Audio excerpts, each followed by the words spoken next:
So when you're in Canada, particularly if you are in the French-speaking part of Canada, and here in Quebec City, you must try the local delicatessen, which is la poutine. And if you're wondering what that is, it's basically a collection of fries, gravy, and cheese. And I'm about to try this for the first time. I've also got some local beer on hand here.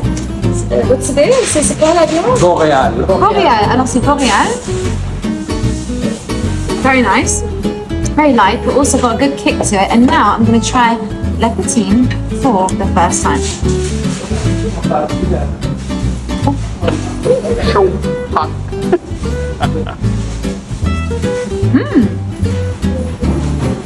Real comforter. Really, really comforting. It's really nice food.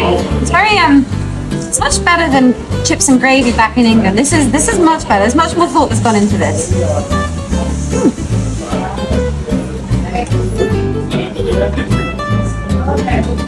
I'm trying to think.